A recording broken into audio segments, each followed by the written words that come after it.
দুনিয়ার ক্ষমতা দুনিয়াতে কিন্তু থাকে।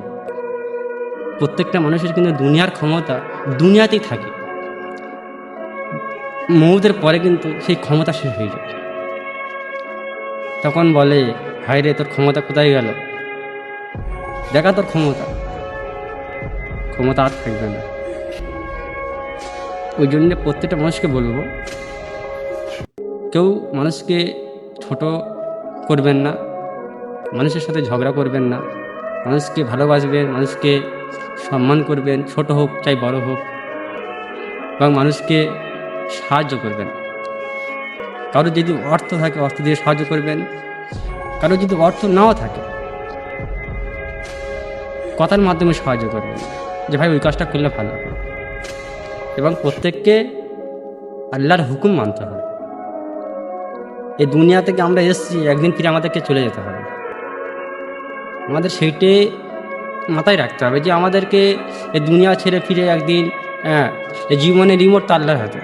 কোন মুহূর্তে আমাদের রিমোট টিপে দেবে, আর সেই রিমোটের কারণে আমাদের পুরো জিন্দগির সমস্ত কিছু কিন্তু বন্ধ হয়ে যাবে। দুনিয়াতে আমরা যাই করি কেন, চাই 10 তলার বিল্ডিং করি, চাই 5টা গাড়ি কিনি, চাই 10 বিঘে জমি কিনি আর কি, কিন্তু কোনো জিনিস আমার সঙ্গেও যাবে না। আমার সাথে সেইটাই যাবে যেটা আমি এখান থেকে করে যাব।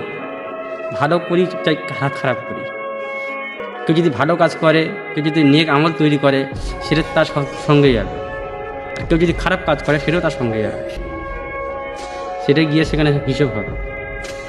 সেই হিসেবের দিন কিন্তু আমরা যদি ভালো কাজ যদি না করতে পারি, খারাপ কাজ থাকলে আমরা কিন্তু প্রত্যেকে ধরা পড়ে যাব। সেদিন কিন্তু আমাদের আর কোনো উপায় হবে না। আমরা সেদিন মানে এমন ধরা পড়বো আর কি, সেদিন আমাদের ঠিকানা হবে জাহান্নাম। যে জাহান্নামের আগুন থেকে আল্লাহ রাসূল সাল্লাল্লাহু আলাইহি ওয়াসাল্লাম আমাদেরকে বলেছে, দিনে 70 বার উনি জাহান্নামের আগুন থেকে বাঁচার লেগে দোয়া করতেন আল্লাহর কাছে। জাহান্নামের আগুন এত ভয়ঙ্কর হবে বলা হয়েছে আর কি।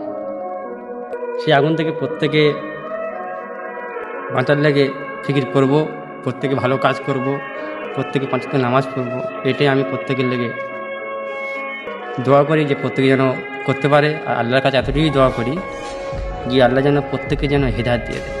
জীবন নায়ের ছোট নৌকায় আমি